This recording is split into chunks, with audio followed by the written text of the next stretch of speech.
मलाही असं वाटतं की बऱ्याचदा काय होतं, वजन कमी केलं ना तरी सगळ्या बाजूनी कमी होतं, पण पोट मात्र कमी होत नाही. आणि हे आफ्टर प्रेग्नन्सी खूपदा जाणवतं. कारण म्हणजे आफ्टर प्रेग्नन्सी मी खूप वजन कमी केलं होतं त्यावेळेला, पण तेव्हासुद्धा पोट माझं जे सुटलेलं होतं ते तितकं आटोक्यात आलं नाही.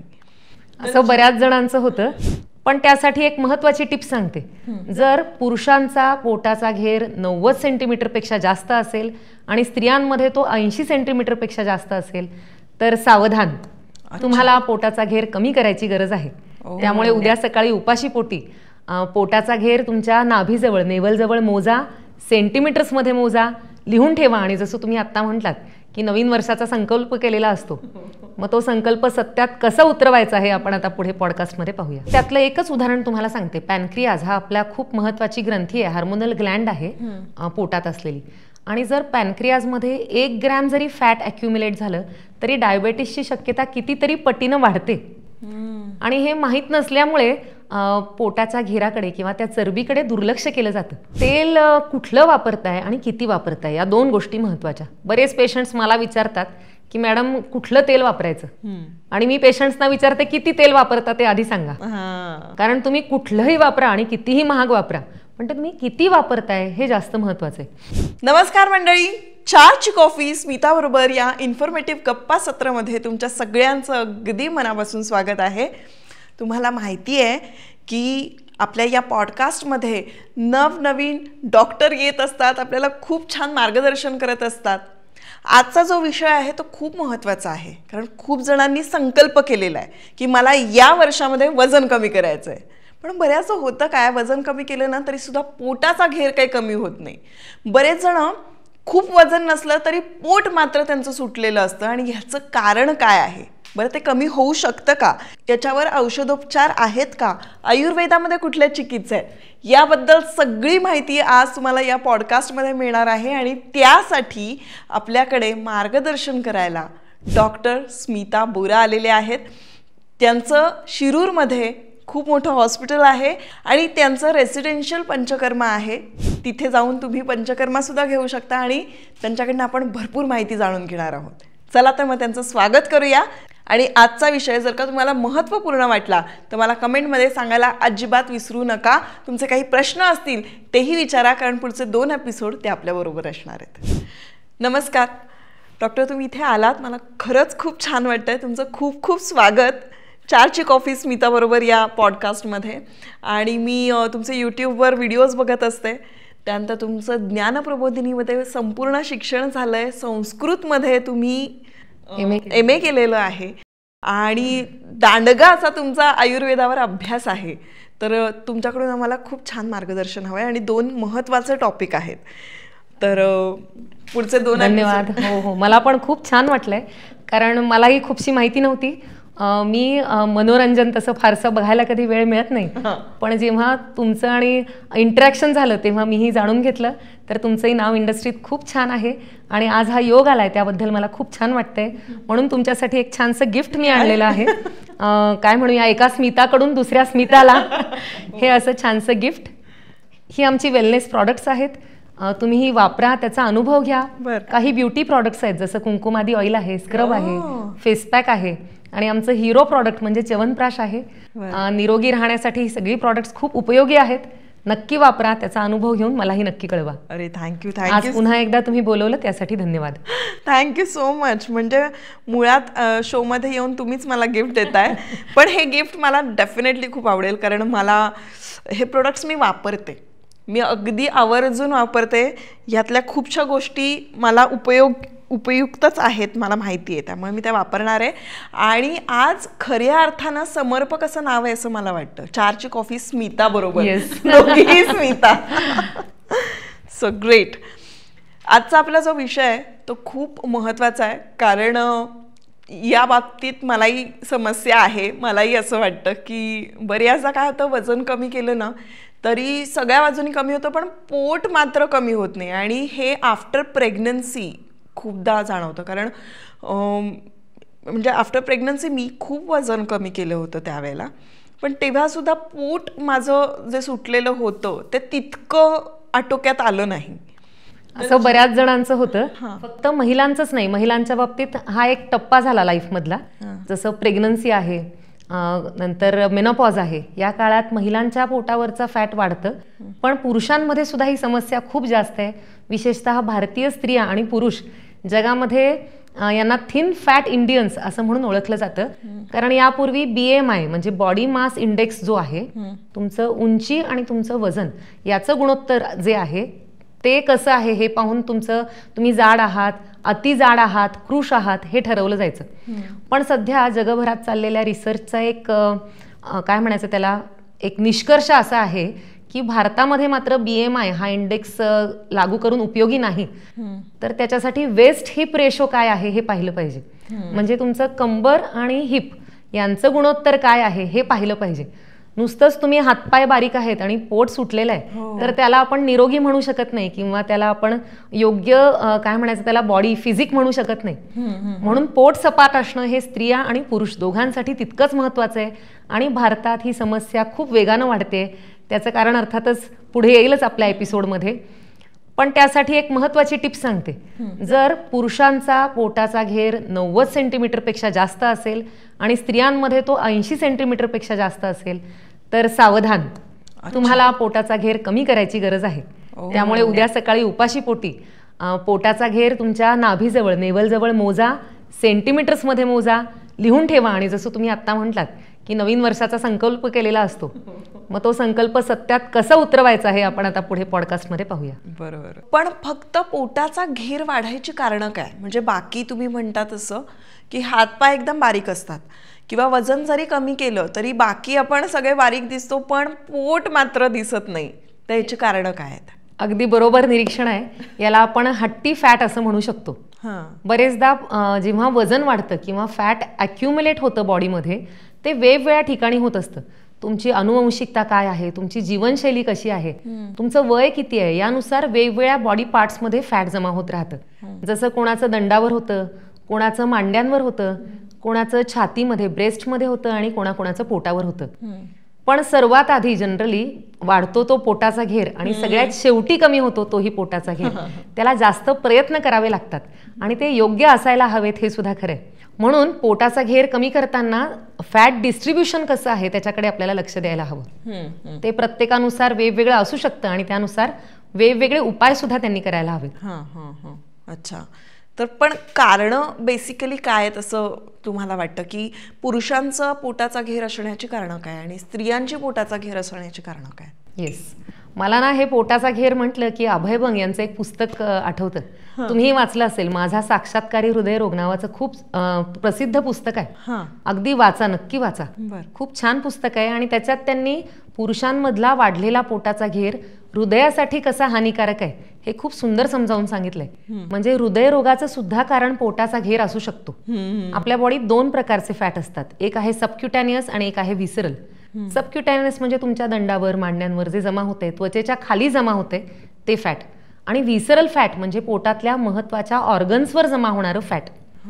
त्यामुळे हे इतकं घातक आहे. व्हिसरल फॅट जे आहे ते पोटाच्या आतल्या ग्रंथींचं काम सुद्धा बिघडवून टाकतं.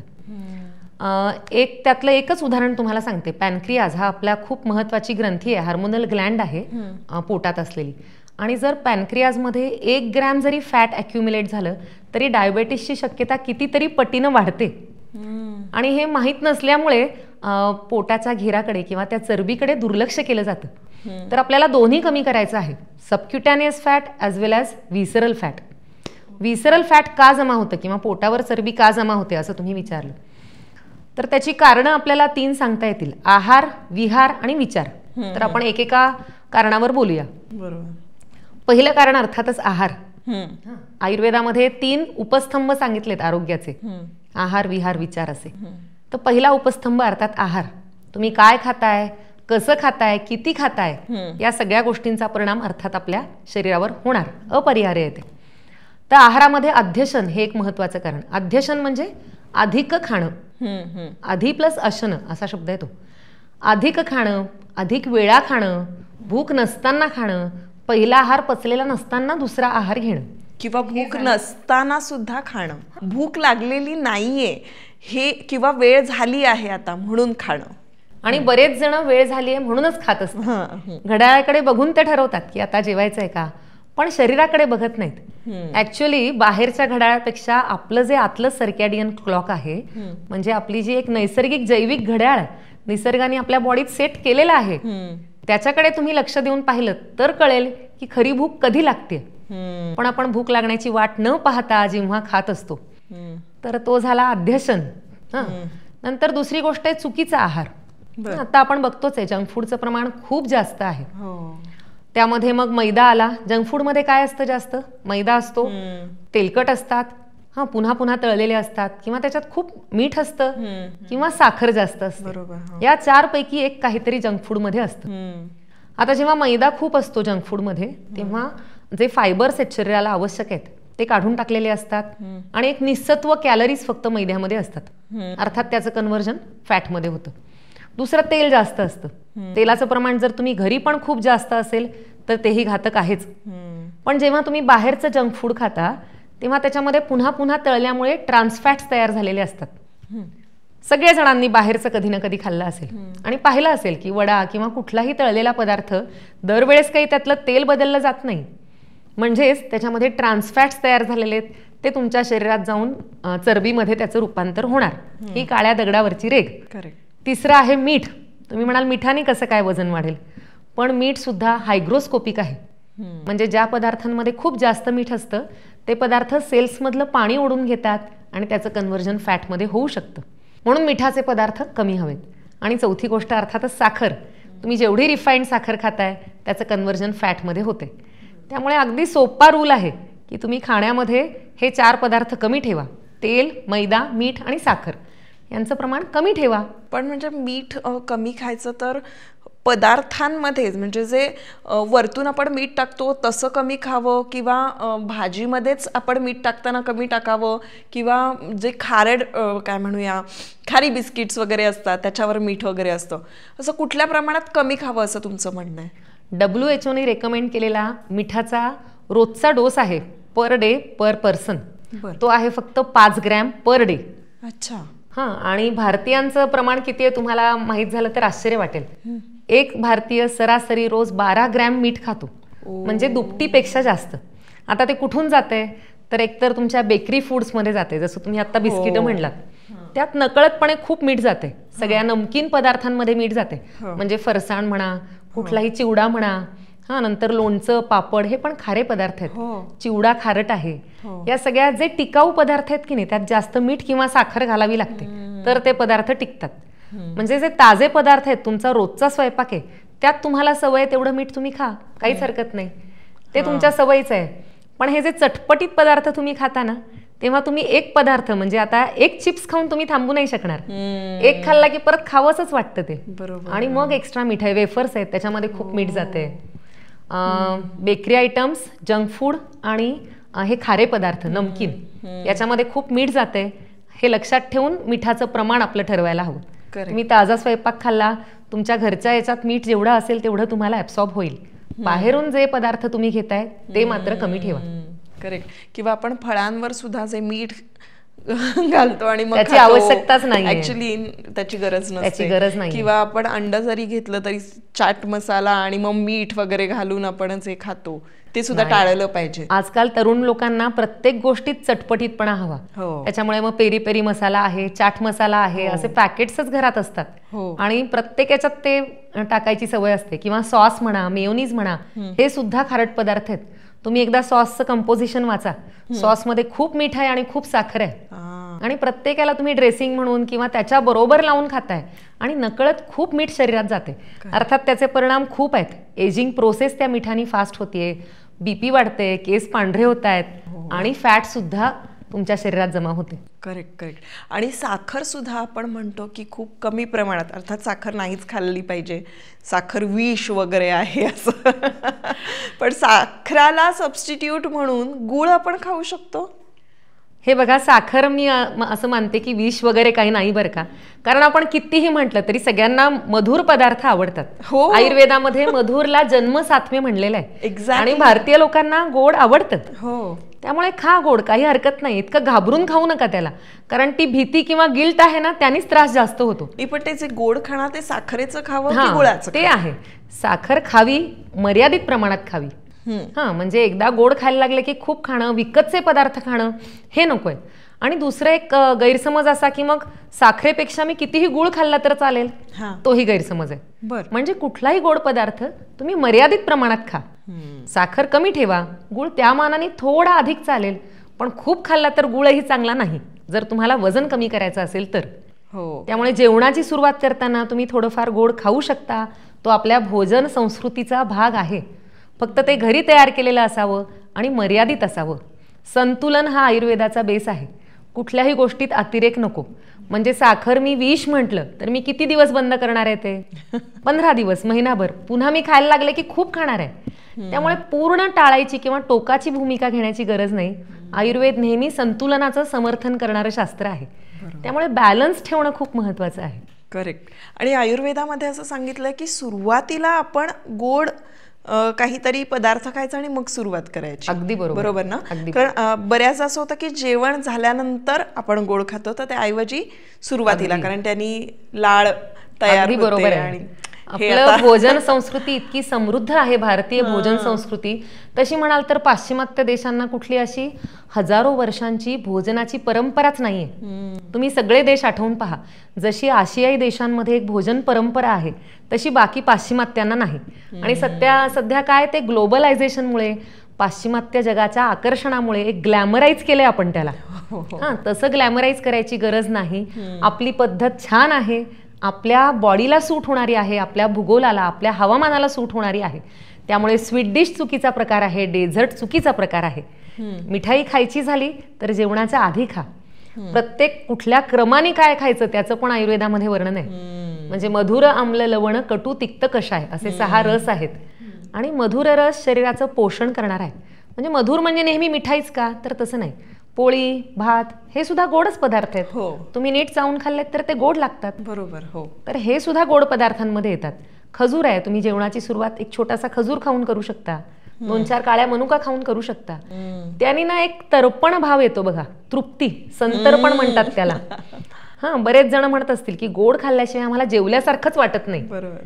कारण त्याचा स्वभावच संतर्पण आहे आणि तो आपल्या शरीराला, मनाला आवश्यक आहे.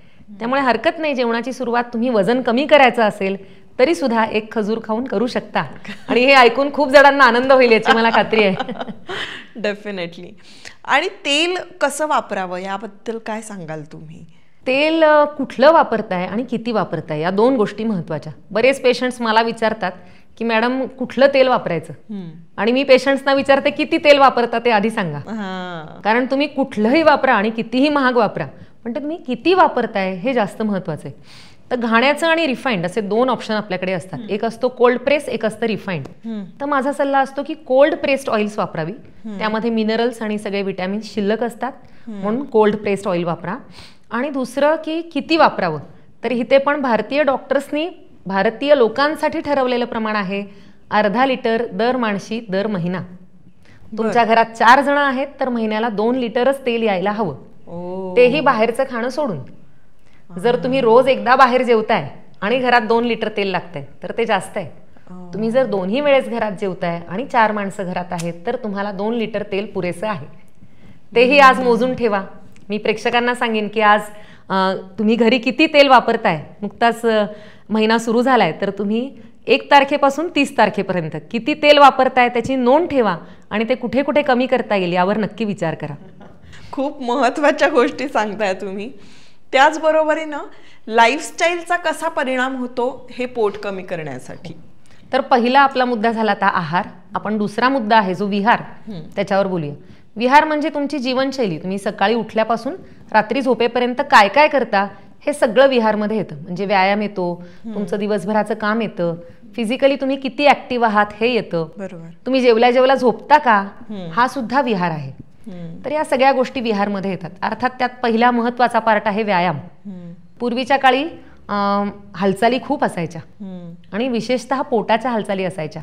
पुढे वाकणं असायचं. अगदी 15-20 वर्षांपूर्वीपर्यंत काही ना काही कामं पुढे वाकून करावी लागायचीच. बरोबर. किंवा उडबस करावी लागायची. प्रत्येक घरात आपल्या लहानपणी सुद्धा टेबल खुर्च्या इतक्या सामान्य नव्हत्या. तुमच्याही लहानपणी कदाचित असेल की खाली बसूनच जेवायची पद्धत होती. म्हणजे उठबस व्हायची, खाली बसणं व्हायचं, त्या भागाला हालचाली व्हायच्या. आता काय स्टाईल आहे, सकाळी उठलं की खुर्चीवर बसणे, पुन्हा ऑफिसला जाऊन खुर्चीवर बसणे, गाडीतून पुन्हा परत येणे, येऊन सोफ्यावर बसून टीव्ही पाहणे. तर ही जी फिजिकल ऍक्टिव्हिटी आहे ती कमी होते. आपण काही टेबल खुर्च्या नाहीशा करू शकत नाही, पण आपण थोडी जीवनशैली बदलू शकतो की मुद्दामून खाली बसणे जेवण्यासाठी. खूप चांगली सवय आहे जेवण्यासाठी खाली बसणे. मांडी घालून बसलात तर तुम्ही 2 घास थोडे कमी खाऊ आपण, त्याचाही कारण चांगला फायदा होतो. जे मी मगाशी म्हटलं, जेवताना एक गोष्ट लक्षात ठेवायला हवी, आपल्या पोटाची 4 भागांमध्ये कल्पना करायची. 2 भाग घन पदार्थ, 1 भाग द्रव पदार्थ आणि 4था भाग वायूच्या संचरणासाठी रिकामा ठेवायला हवा. हा नियम लक्षात ठेवला पाहिजे. आणि मग जर आपण खाली बसून जेवलो तर आपोआप थोडं आपण 2 घास कमी खातो, आकंठ खात नाही, आणि त्याचा परिणाम आपल्या पोटाचा घेर कमी करण्यासाठी चांगला होऊ शकतो. म्हणून जेवताना खाली बसणं हे मी जीवनशैलीतली पहिली टिप, की जेवताना खाली बसा. दुसरी टिप, फिजिकल ॲक्टिव्हिटीज जास्तीत जास्त होतील अशी निमित्त शोधून काढा. म्हणजे ऑफिसमध्ये तुम्हाला 7-8 तास काम आहे, पण तासाभराने उठा, थोडं स्ट्रेचिंग करा, थोडं उभं राहून काम करा, फोनवर बोलताय तर चालता चालता करा, जेवणानंतर थोडी चक्कर मारून या, सकाळी व्यायाम करा. म्हणजे जेवढं तुम्ही शरीर काय म्हणायचं त्याला हलत राहाल, ॲक्टिव्ह राहाल, तेवढा तुमचा फॅट कन्झम्पशन, जे फॅट ॲक्युम्युलेशन आहे ते बॅलन्समध्ये राहील. ही दुसरी टिप, व्यायाम आणि फिजिकल ॲक्टिव्हिटीज. तिसरी म्हणजे झोप, विहार म्हणजे तिसरी आपल्या जीवनशैलीतली महत्त्वाची आहे. तर बरेच जण दुपारी झोपतात, विशेषतः महिला. जेवण झालं की पाय लगेच बेडकडे वळतात, इतकी झोप येते. त्याचं 2 कारण आहेत. एक तर आकंठ जेवण केलेलं असतं, खूप जेवण केलं की लगेच झोप येते, किंवा खूप जड पदार्थ खाल्लेले असतात त्यामुळे झोप येते. तर जेवणानंतर झोपू नका. झोपायचंच असेल, ज्यांना नाईट शिफ्ट असते किंवा दुपारी झोप येतेच, त्या लोकांनी आधी थोडं झोपा आणि नंतर जेवा. यांनी सुद्धा खूप फरक पडतो वजनामध्ये. दुसरं, रात्रीची झोप. बरेच जण आजकाल विनाकारण जागरण करतात पहा. म्हणजे मी बऱ्याच पेशंट्सना विचारते, ज्यांना काम आहे रात्रीचंच, आता नाईट शिफ्ट आहे, त्यांना काही त्याला ऑप्शन नाही, पण काहीही कारण नसताना फक्त फोन बघत राहणे किंवा विनाकारण जागरण करणे, ही जी आजकाल काय म्हणायचं त्याला एक सवय अंगवळणी पडत चालली आहे, ती तुमच्या वजनासाठी सुद्धा घातक आहे. करेक्ट. आपण आज वजनाविषयी बोलतोय म्हणून मी हा पॉईंट सांगते, बाकी त्याचे बरेच साईड इफेक्ट आहेत. पण वजन वाढण्याचं हे एक महत्त्वाचं कारण आहे रात्रीचं जागरण. तुम्हाला 12 ते 4 या वेळात गाढ झोप लागलीच पाहिजे, तर तुमचं शरीर प्रमाणात राहील आणि मन आणि मेंदू सुद्धा चांगले ऍक्टिव्ह राहतील. करेक्ट. तर हा झाला दुसरा मुद्दा, झोप. पहिला आहे जेवणाची पद्धत, दुसरा आहे झोप, किती वाजता तुम्ही झोपताय, आणि तिसरी याच्यातली एक गोष्ट आहे जेवणाच्या वेळा. आपण त्या पण सवयीमध्ये घेऊया. तुम्ही मला सांगा, दुपारचं जेवण किती वाजता करता? 1:30 वाजता. 1:30-2ला. आणि रात्रीचं? माझं 7 वाजता होतं. अरे वा, खूप छान. तर याच्यात ब्रेकफास्ट करता आणि सकाळी ब्रेकफास्ट. आपली भारतीय पद्धत बैठ्या लोकांसाठी आयडियल जी आहे, जर 40शी क्रॉस केली असेल तर विशेषत्वानं, की सकाळी 10 ते 11 या वेळात जेवण व्हायला हवं. कारण पित्ताचा जो काळ आहे तो 10 ते 2 आहे. बरोबर. 2 वाजल्यानंतर तुमचं शरीरातलं पित्ताचं काम कमी कमी होत जातं.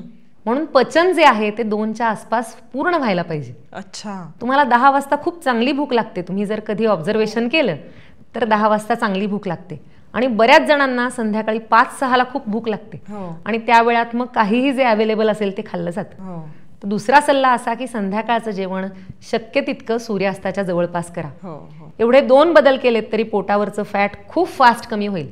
एक सगळ्यात महत्त्वाचा सल्ला म्हणजे तुम्ही रात्री जे काही खाता, 7 नंतर जे काही खाता, त्याचं रूपांतर एकतर कोलेस्ट्रॉलमध्ये होतं, एकतर शुगरमध्ये होतं, किंवा पोटावरच्या फॅट्समध्ये होतं. हे 100% आहे. बरोबर. क्या बात आहे. म्हणजे हे माहीत असतं, पण ना हे थोडंसं आतमध्ये रुजवायला वेळ लागतो, आणि मला असं वाटतं आपलं पॉडकास्ट हेच काम करतंय सध्या. अगदी. कारण सकाळी ब्रेकफास्ट खूप चांगला केला पाहिजे असं म्हणतात सगळेजण, आणि दुपारचं जेवण कमी, आणि मग त्याच्यानंतर रात्रीचं जेवण आणखीन कमी. अर्थात 7 पर्यंत जेवायचं, हे आमच्या घरामध्ये सुरुवातीपासून आहेच आहे. मला खूप जण विचारतात सुद्धा की नंतर तुला भूक लागत नाही का वगैरे. तर भूक नाही लागत, मला अजिबात नाही लागत. पण नंतर जर चुकून मी खाल्लं ना की रात्रीची झोप छान नाही लागत मला. अगदी बरोबर. जेवण आणि झोप यात कमीत कमी 3-3.5 तासांचं म्हणजे 1 प्रहर एवढं अंतर असलंच पाहिजे. आजकाल आणि सगळे पाश्चिमात्य सायंटिस्ट, अमेरिकन सायंटिस्ट हे ओरडून सांगतायत की तुम्हाला शुगर नको असेल, तुम्हाला फॅट्स नको असतील तर रात्रीचं लवकर जेवा. आणि मग आता आपण म्हणायला लागलो की आमच्याकडे ते हे आधीच सांगितलंय की.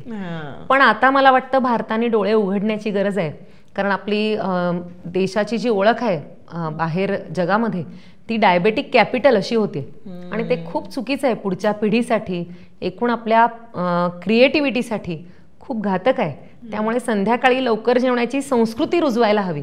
आणि मग जर तुम्हाला संध्याकाळी 6-7 वाजता जेवायचं असेल तर तुम्ही 2 वाजता जेवून तुम्हाला 6 वाजता भूक नाही लागणार आहे.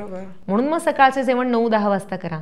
आणि ब्रेकफास्ट किंवा सकाळची सुरुवात तुम्ही ड्रायफ्रूटचा एखादा लाडू, कुठला काढा, दूध यांनी सुद्धा करू शकता. आणि 9-10 वाजता जेवणच करायचं नाश्त्याच्या ऐवजी.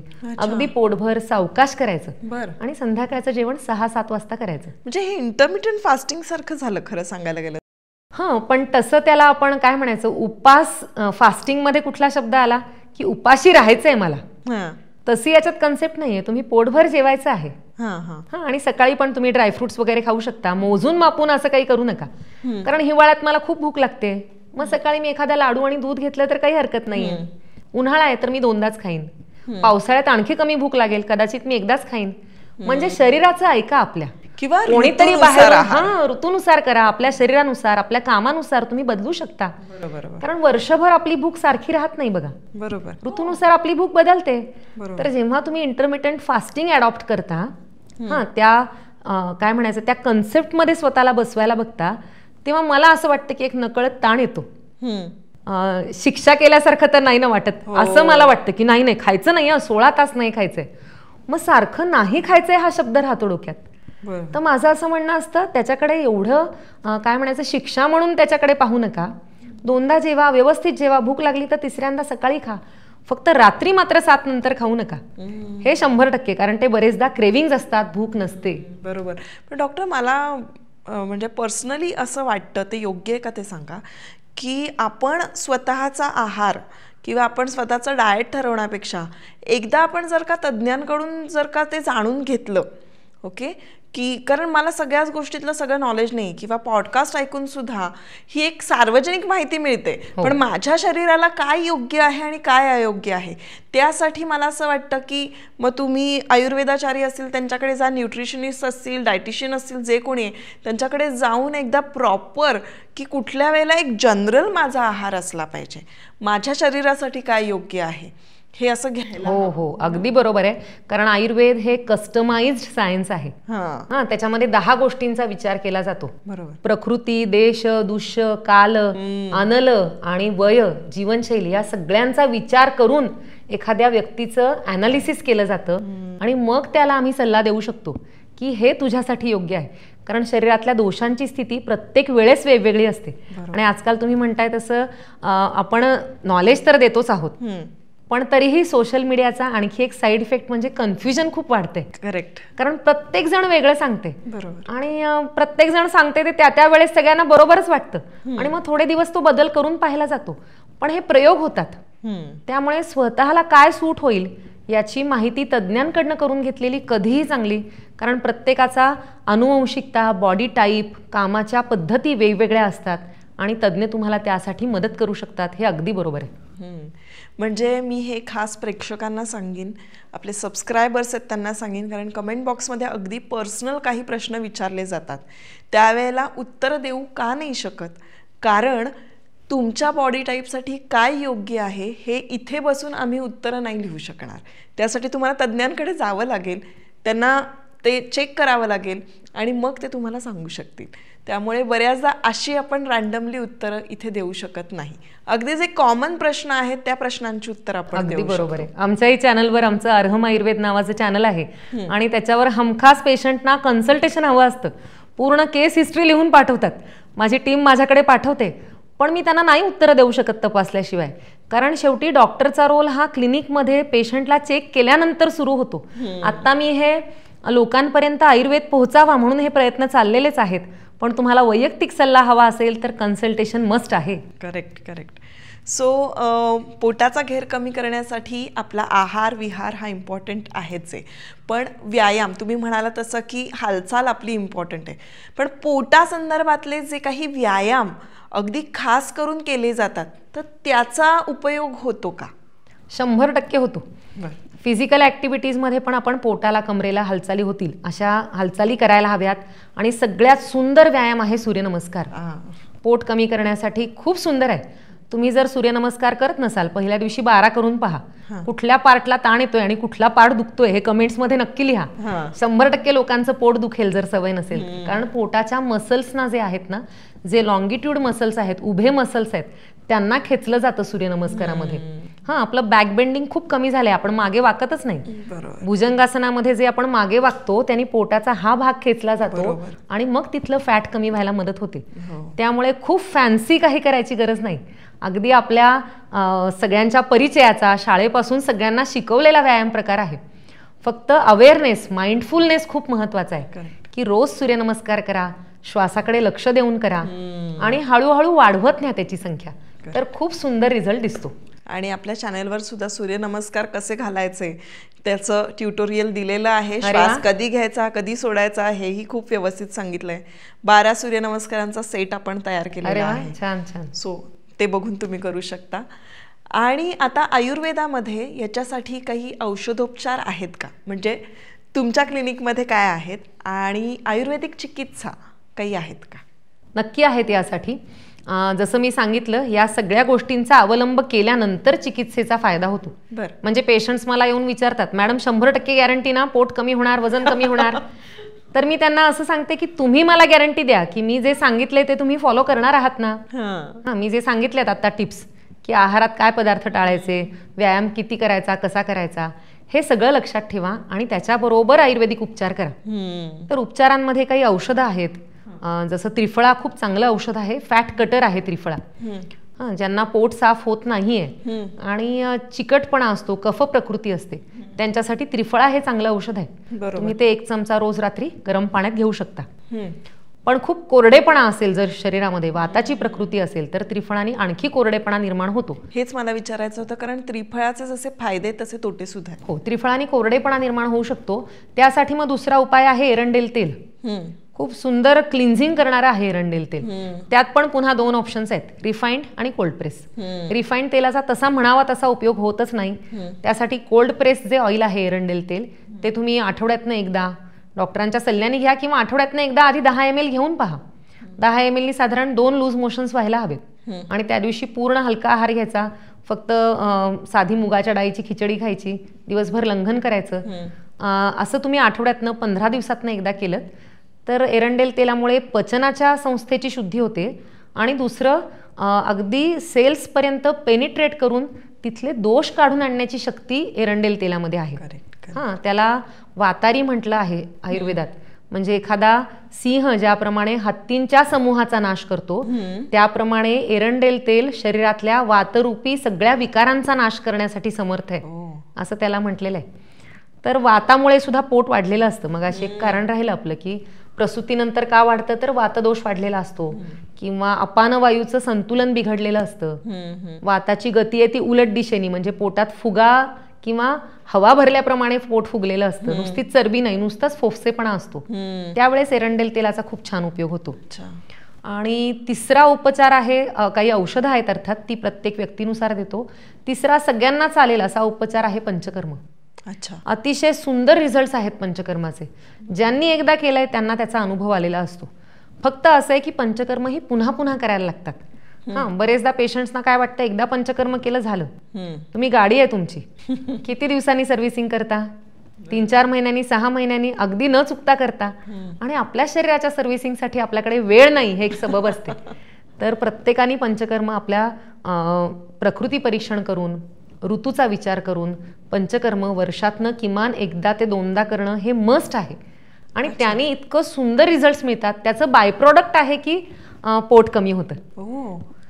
पण विशेष कुठली चिकित्सा आहे खास पोटासाठी काही आहे अशी?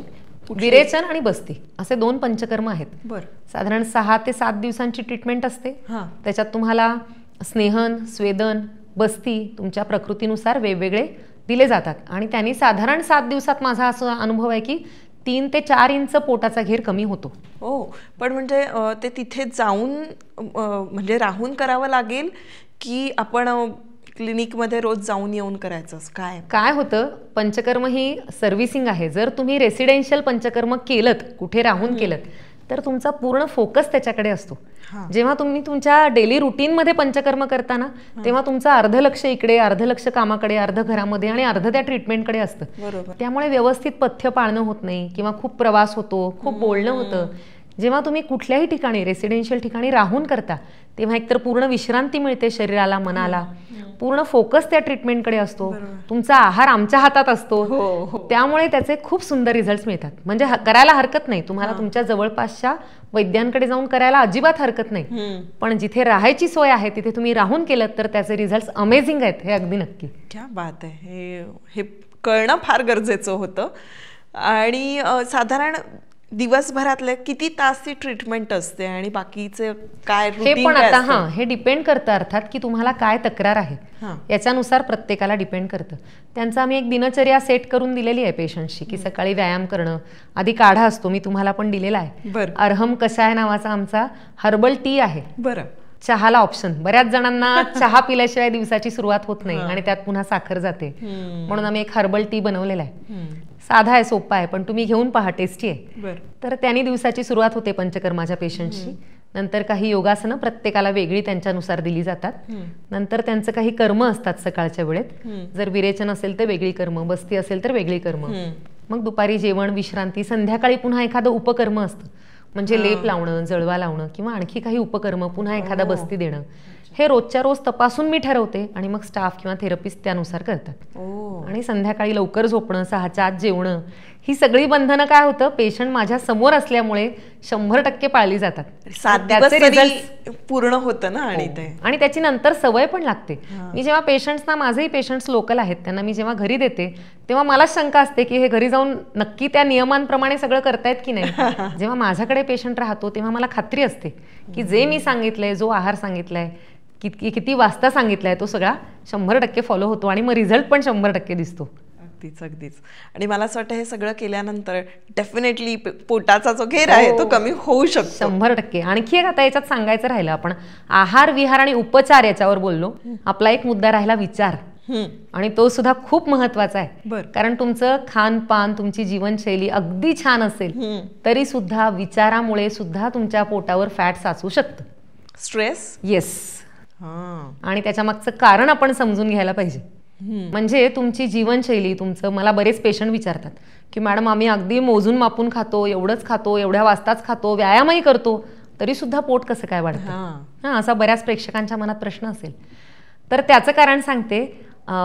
जेव्हा स्ट्रेस येतो, कुठल्याही कारणाने येतो, उदाहरणार्थ मला मीटिंगला जायला उशीर होते आणि मी ट्रॅफिकमध्ये अडकली आहे, किंवा माझा कुठला आज महत्त्वाचा इंटरव्ह्यू आहे आणि स्ट्रेस, तुमच्या डोक्यात टिकटिक सुरू झाली की स्ट्रेस हार्मोन रिलीज झालं. आपल्या याच्यात नैसर्गिकरित्या 2 ॲक्शन्स होतात, फाईट ऑर फ्लाईट. त्या पूर्ण मेंदू आपल्या पूर्ण सेल्सना संदेश देतो की सावध राहा, धोका येणार आहे काहीतरी. मग तो आता धोका कुठला आहे, युद्ध आहे, कुठला हिंस्र प्राणी आहे, की मीटिंग आहे, की बॉस आहे, हे शरीरातल्या सेल्सना कळत नाही की कशाचा धोका आहे. फक्त त्यांना कळतं की धोका आहे.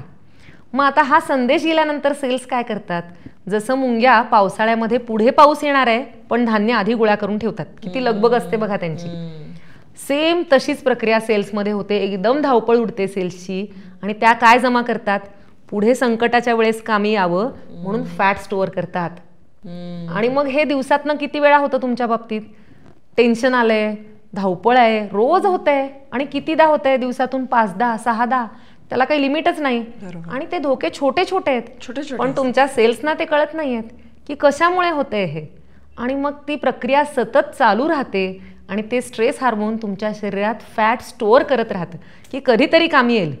आणि ते कधी खर्चच होत नाही कारण व्यायाम नाहीये पुन्हा. मग आता स्ट्रेस कमी करण्यासाठी काय करायचं, स्ट्रेस मॅनेजमेंट टेक्निक्स प्रत्येक शाळेपासून शिकवली पाहिजेत. कारण पुढच्या पिढीला आपल्यापेक्षा जास्त चॅलेंजेस येणार आहेत आणि बैठं कामाशिवाय. त्यामुळे स्ट्रेस मॅनेजमेंट शिकायला हवं. व्यायाम हा खूप चांगला स्ट्रेस बस्टर आहे. त्यामुळे आउटडोर व्यायाम करायला हवा, जसं सूर्यनमस्कार आहे, जो कुठला व्यायाम आवडतो. स्विमिंग सुद्धा खूप छान व्यायाम आहे. स्विमिंगनी सुद्धा पोटावरचं फॅट कमी व्हायला मदत होते. तर स्विमिंग आहे, सूर्यनमस्कार आहे, मेडिटेशन आहे, प्राणायाम आहे. यांनी दुहेरी फायदा होईल. स्ट्रेस कमी होईल आणि पोटावरचं फॅट सुद्धा कमी होईल. तर हा आणखी एक त्यातला मुद्दा, आपला महत्वाचा मुद्दा. ताण कमी करणं खूप महत्वाचं. छोट्या छोट्या गोष्टीमध्ये स्ट्रेस आपल्याला येतोय, बऱ्याच जणांना कळतही नाही आपल्याला स्ट्रेस येतोय, तर तो कमी करणं फार गरजेचं असतं.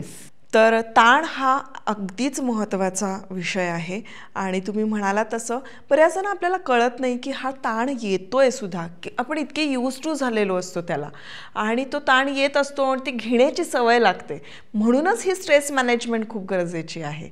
तर स्ट्रेस मॅनेजमेंटवर सुद्धा बोलण्यासाठी इकडे मी खास बोलवलंय डॉक्टर वृषाली राऊत. ते आपले एपिसोड संपल्यानंतर त्या येणार आहेत आणि त्या सांगणार. कारण मला असं वाटतं की इथे बरेचसे आयुर्वेदाचार्य येतात किंवा ट्रायकोलॉजिस्ट येऊन गेलेले आहेत, सगळे येतात आणि शेवटी त्यांचं असं म्हणणं असतं की ताण, स्ट्रेस हा सगळ्यात महत्त्वाचा मुद्दा आहे कुठल्याही विकारांवरचा. अगदी. तर ते मॅनेज करता आलं पाहिजे. तर त्यावर सुद्धा आपण पॉडकास्ट करणार, कारण आपल्याला स्ट्रेस टाळता येणार नाही, तो मॅनेज करायला प्रत्येकाने शिकायला हवं. आणि या पुढच्या पॉडकास्टसाठी तुम्हाला खूप खूप शुभेच्छा. थँक्यू. पण आता आपली राहिली आहे गोल्डन टिप. येस.